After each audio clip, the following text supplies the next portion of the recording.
Americans are now paying an average of $3.24.6 per gallon, up 26 cents since last week and the highest level since April 2025, and likely will continue to skyrocket. One fill-up can still look normal on the sign and feel brutal at the register, and that is exactly why this story matters now. Gas prices in America are jumping again, but the real issue is bigger than one bad week. In this video, we are going to unpack what is pushing prices up right now, why some states always get hit harder, what people often get wrong about gas prices, and what regular drivers can actually do when the pump suddenly feels like a tax on daily life. As of March 5th, the national average price for a gallon of regular gasoline was about $3.25, according to daily retail data. That was nearly 27 cents higher than a week earlier, and it erased much of the relief drivers had been seeing at the start of this year. At the beginning of January, the national average had been around $2.82. So this is not just a slow drift higher, it is a sharp move that people notice almost immediately in household budgets. The first thing to understand is that the current jump is tied to oil, and oil has been shaken by a fresh shock. In the first days of March, oil prices climbed hard as conflict in the Middle East disrupted energy flows and raised fears about shipping through a critical route near Iran. Reuters reported Brent crude moving above $80 a barrel and global oil prices rising about 16% since the war began. When crude jumps that fast, pump prices usually follow. Not perfectly, not instantly, but fast enough that drivers feel it within days. That matters because crude oil is still the biggest single piece of what you pay at the pump. The federal energy data shows crude has been the largest component of the retail gasoline price for years. In the previous decade, crude accounted for a little over half of the average retail price.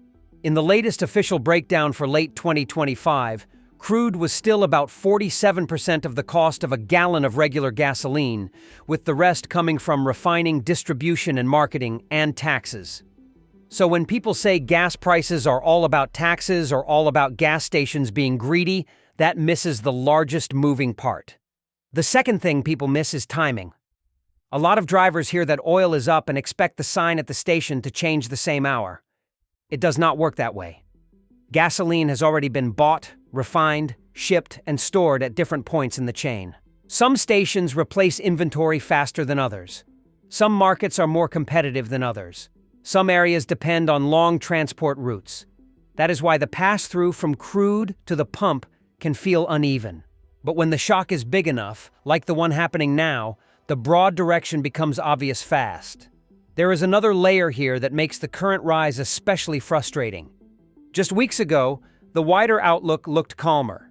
Federal energy forecasts published in January expected average gasoline prices in 2026 to be lower than in 2025, mainly because global oil inventories were expected to rise and crude prices were expected to soften.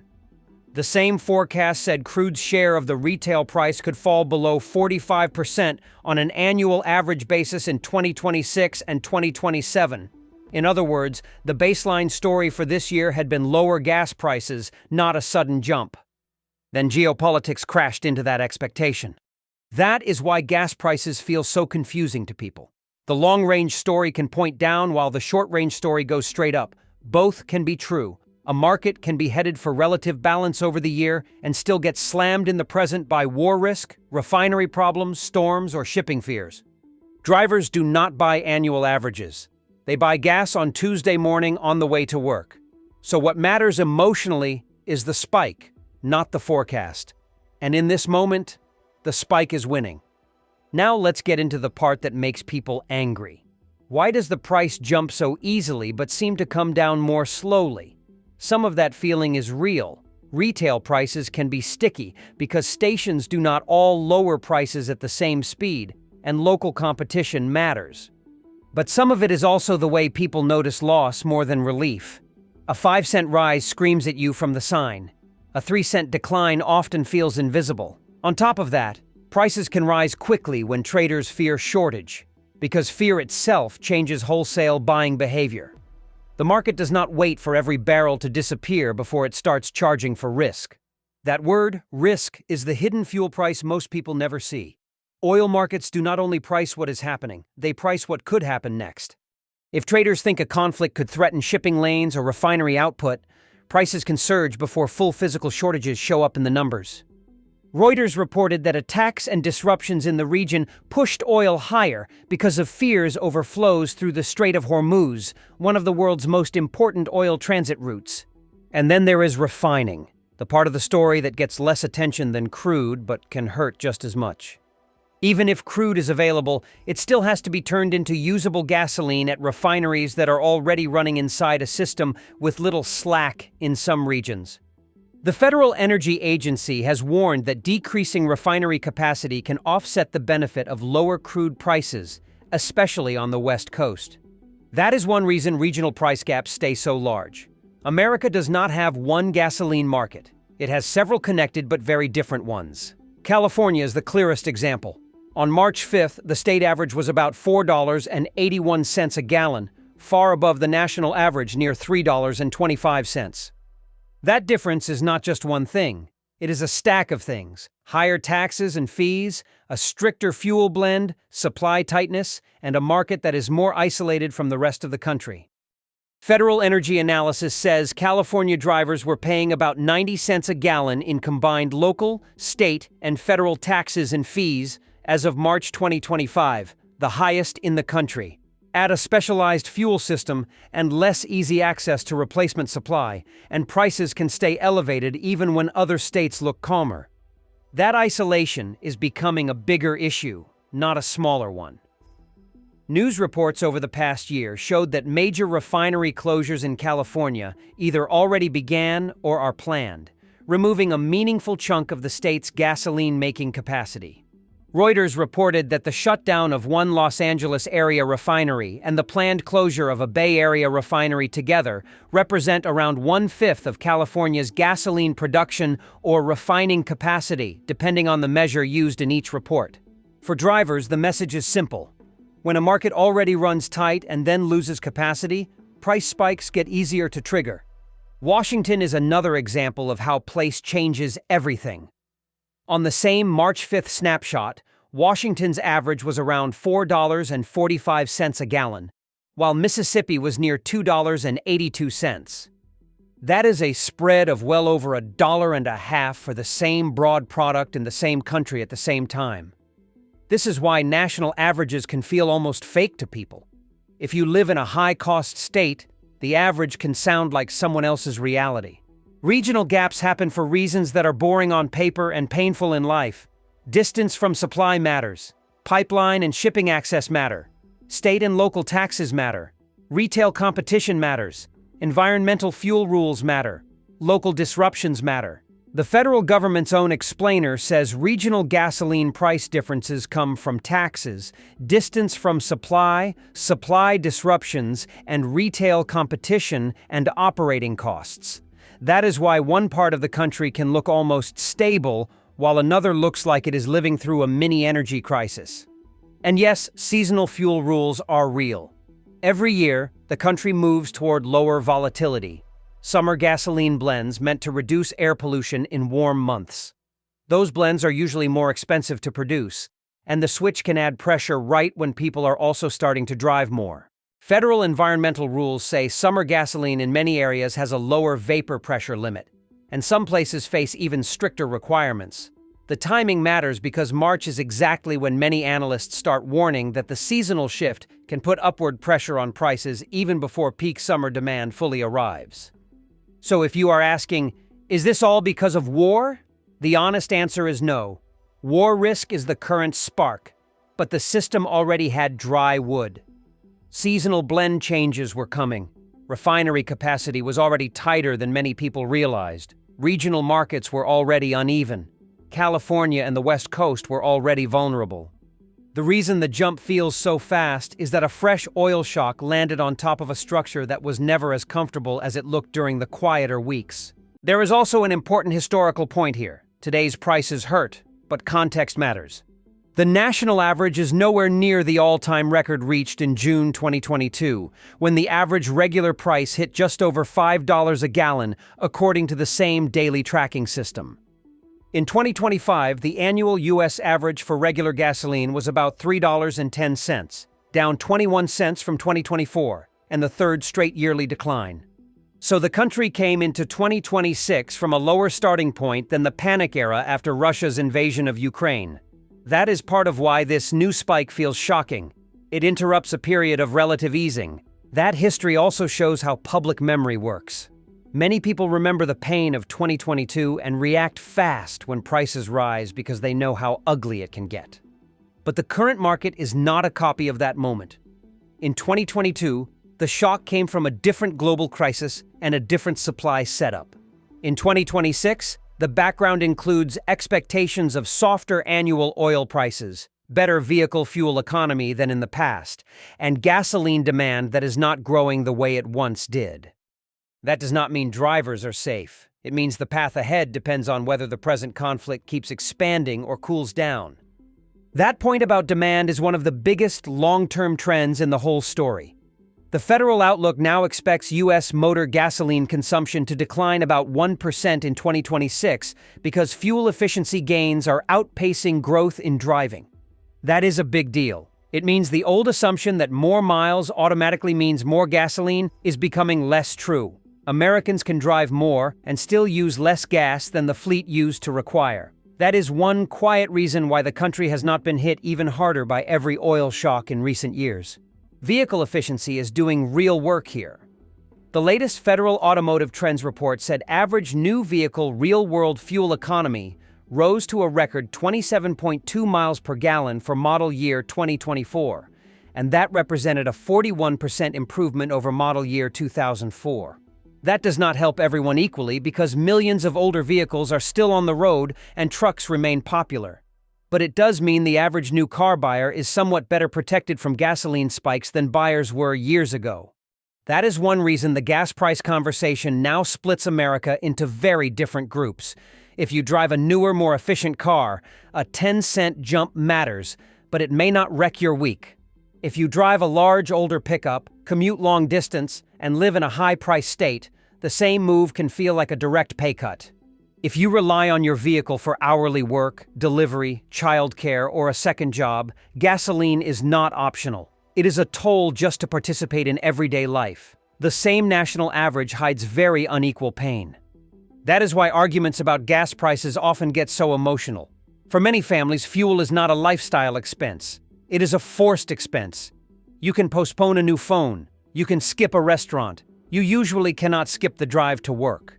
Years ago, federal analysis found that the share of disposable personal income devoted to gasoline spending rose sharply during price shocks, peaking around 2008 before trending lower over the long run.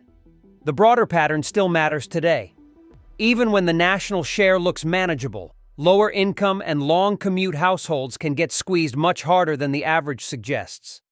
This is also where politics enters the room, because gas prices are one of the few economic signals that people see in giant digits from the road. You do not see the price of wheat on a giant sign. You do not see bond yields glowing over the highway. You see gasoline. That makes it politically radioactive. Leaders get credit when it falls and blame when it rises, even though most of the immediate movement comes from global oil markets, refinery conditions, taxes, and regulation that no one person can fully control. The current White House itself has been weighing options to combat rising energy prices, according to Reuters, which shows how politically sensitive a fast price jump becomes almost instantly. But here is the uncomfortable truth. Presidents do not have a magic gas price button. They can release emergency reserves, push diplomacy, change some rules, grant waivers in certain circumstances, pressure agencies, or shape long-run energy policy. They cannot instantly tell a global oil market to ignore war risk. They cannot rebuild refinery capacity in a week, and they cannot erase state fuel rules with a speech. So when people reduce gas prices to a one-person success or failure story, they are usually flattening a very messy system into a slogan. At the same time, policy still matters a lot, just not always in the quick way people imagine. Fuel standards affect what kind of gasoline has to be sold. Environmental rules shape refinery costs and blend requirements. Taxes directly add to the retail price. State-level choices can widen or narrow local pain. Federal fuel tax on gasoline remains 18.4 cents per gallon, and states layer their own taxes and fees on top. In high-tax states, that is not a rounding error. It is a visible chunk of the total. Still, taxes alone do not explain the current jump. The federal gas tax did not suddenly leap last week. Most state taxes did not either. The fast move is coming from oil risk and market tightness, then getting filtered through the normal structure of taxes, refining, and distribution. That distinction matters because it changes what drivers should watch. If the oil shock eases, prices can cool even with no tax change at all. If the oil shock worsens, prices can keep rising even if tax policy stays exactly the same. Another myth worth clearing up is that America is somehow fully insulated because it produces a lot of oil. The United States is a major producer, yes. But gasoline prices still move with global crude prices because oil is traded in a global market. Domestic production helps. It matters. But it does not build a wall around American drivers. If world prices jump because major supply routes look risky, U.S. prices usually move too. That is exactly what is happening now. And even when crude supply looks okay on paper, refining can still be the bottleneck. This is where people often say, why don't we just make more gas? Because making more gasoline is not like flipping on spare capacity everywhere. Refineries are complex, expensive, tightly regulated facilities that go down for maintenance, get damaged by storms or fires, and in some places are being retired rather than expanded. The Federal Energy Agency said decreasing refinery capacity this year may offset some of the effect of lower crude prices, especially in the West Coast region. That sentence explains a lot of real-world pain in very plain terms. When a refinery issue hits a specialized market, prices can lurch. California showed that in 2025 when fuel imports jumped to a 4-year high after outages at major refineries, according to Reuters. The state had to pull in more fuel from abroad because the local system ran short. That is an important reminder that gasoline is not just about how much oil exists. It is also about whether the right product can be made, moved, and sold into the right local market at the right time. That is also why emergency fuel waivers get so much attention whenever there is a disruption. In special cases, regulators can temporarily relax certain fuel requirements to help move supply and ease shortages. The Environmental Agency has used such waivers during major disruptions in the past, but waivers are not a permanent fix. They are more like a pressure release valve. They can help during a crunch. They do not solve the deeper question of how much refining flexibility the country still has and where that capacity is located. What about demand from drivers themselves? People always ask whether Americans are driving more than ever and causing this. The answer is more mixed than many assume. Traffic and travel remain huge, but the Federal Energy Outlook says gasoline demand is actually expected to slip in 2026 because efficiency gains are beating growth in miles traveled. Federal travel forecasts still show total vehicle miles gradually growing over the long term, but not at a breakneck pace. So the country is not simply burning ever more gasoline without limit. The story is more about a huge market becoming slightly less thirsty while still being vulnerable to supply shocks. That brings us to a trend that is quietly changing the psychology of gas prices: the rise of electric vehicles and hybrids. Even though gasoline still dominates the U.S. vehicle fleet, more buyers now have at least one way to reduce exposure to pump shocks. International Energy Analysis said U.S. electric car sales were expected to grow in 2025, though the market here is expanding more slowly than in some other places. The point is not that gas is gone. It is that the monopoly gas once had over household mobility is slowly weakening. That shift matters politically and culturally. A decade ago, a gas spike hit almost everyone with nearly the same kind of pain.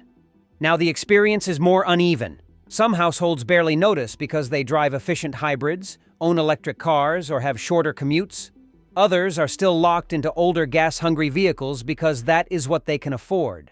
So rising gas prices are increasingly also a story about inequality, replacement cycles, and who has the money to buy efficiency before the next shock arrives. There is another modern trend worth noticing. People have become much more active shoppers of fuel. Price apps, warehouse clubs, grocery-linked rewards, and station-to-station comparison have turned gasoline into a more visible bargain hunt than it used to be. That makes price differences between neighborhoods feel even more personal. Drivers now know almost instantly if a station down the road is charging way more. This added transparency can help competition in some places, but it also makes every local spike feel like a public insult. The sign is no longer just a sign, it is a scoreboard. The fuel sign on the corner quietly rewrites decisions that look unrelated to gas at first glance. And that is before diesel enters the picture. Diesel matters because it fuels much of the country's freight movement. On March 5th, the national average for diesel was above $4 a gallon. And Reuters reported U.S. diesel hitting $4 as fuel costs rose with the same Middle East conflict. If diesel stays high, that can feed into the price of moving goods, farming, construction, and shipping. Gasoline hurts drivers directly. Diesel can spread the pain across the whole economy. That is why energy shocks often feel larger than the number on the gas sign. Households do not only pay at the pump, they pay again through freight, food, service calls, and anything that depends on transport. The latest consumer price data had shown gasoline easing earlier in the year, with the gasoline index falling in January. That earlier softness offered some breathing room. The danger of a new fuel spike is that it can reverse that relief and reawaken broader inflation worries, especially if oil stays elevated for long enough to work through supply chains.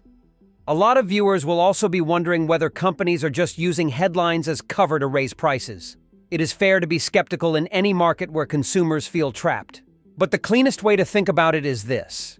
Retail gasoline prices do not need a conspiracy to rise quickly when crude, refining risk, and regional tightness are all moving in the same direction. Could some stations price more aggressively than others? Of course, local competition varies. But the broad national move right now is well explained by the visible jump in crude and the structure of U.S. fuel markets.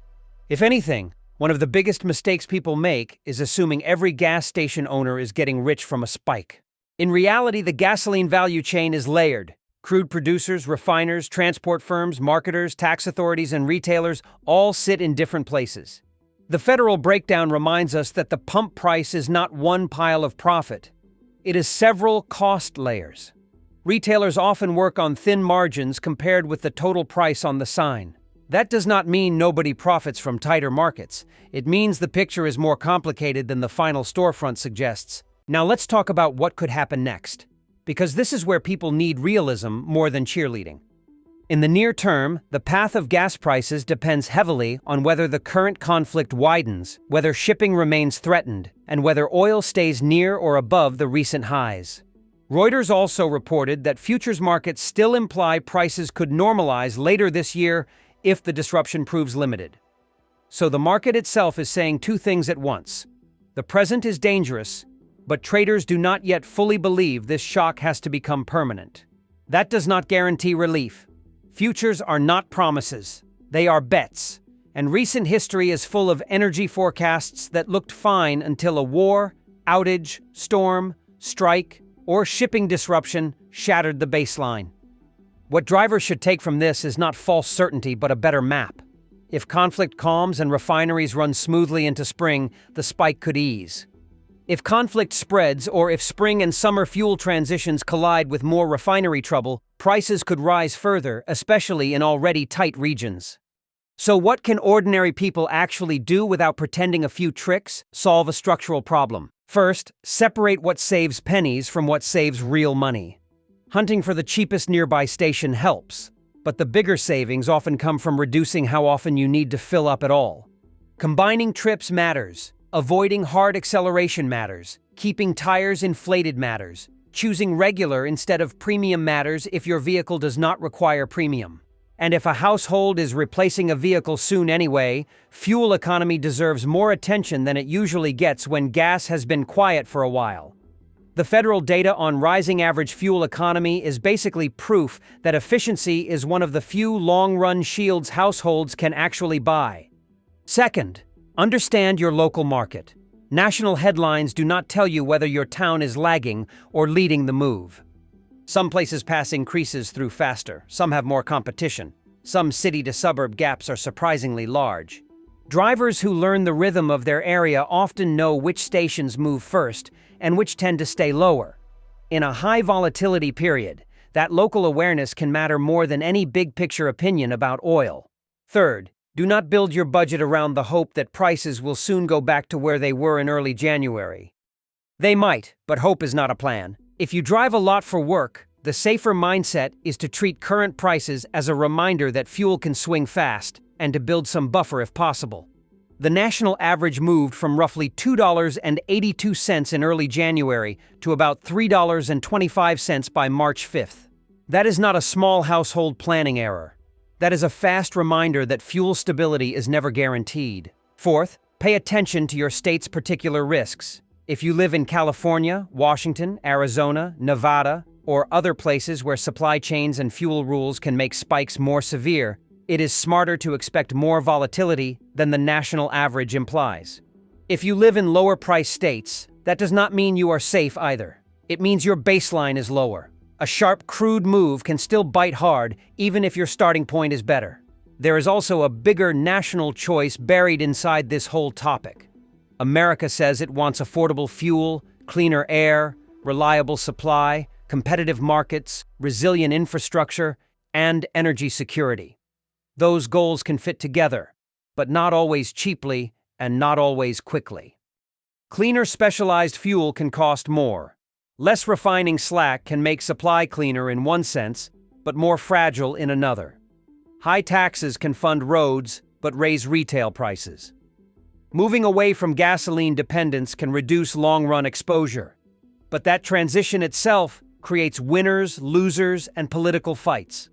The pump price is where all those trade-offs become personal. That is why gas prices will keep punching above their weight in American life. They are not just another consumer price. They are a test of trust. People see them and ask whether the system is fair, whether leaders are honest, whether companies are exploiting them, whether energy policy makes sense, whether living farther out was a mistake, whether their next car should be different, whether the economy is more fragile than they were told. Few other prices trigger that many private questions that fast. And the controversy around gas prices often comes from one simple clash of timelines. Voters want immediate relief. Markets move by the minute. Infrastructure changes over years. Vehicle fleets turn over decades. So the public asks a short-term question inside a long-term system. Why is gas up today? Is a real question. But the full answer includes wars, taxes, refining capacity, environmental rules, transport logistics, consumer behavior, and years of decisions that no one noticed when prices were lower. If there is one belief this moment should kill, it is the idea that cheaper gas automatically means the problem is solved. In early January, the national average was low enough that many people mentally moved on. But lower prices did not erase the underlying vulnerabilities. The system was still exposed to a crude shock. The West Coast was still facing refining concerns. Summer blend costs were still coming. And now a fresh geopolitical jolt has reminded everyone how quickly calm can disappear. The other belief this moment should challenge is that every spike must mean permanent doom. Not every surge becomes a new normal. Markets can overshoot on fear and then cool. Futures curves reported by Reuters suggested traders still see prices easing later in the year if disruption stays limited. That does not make today painless. It just means panic is not analysis. Drivers should respect the risk without assuming the worst case is already locked in. So here is the clearest way to read what is happening right now. Gas prices in America are rising fast because a new oil shock hit at a moment when the fuel system was already heading into a more expensive seasonal period and already carrying regional refining and supply weaknesses. The national average, around $3.25, is far below the record highs of 2022, but it is still a sharp jump from where the year began. Crude remains the biggest piece of the price. Refining and local market structure decide how much extra pain your region feels. And the country is slowly becoming less gasoline hungry, but not fast enough to make today's spike irrelevant.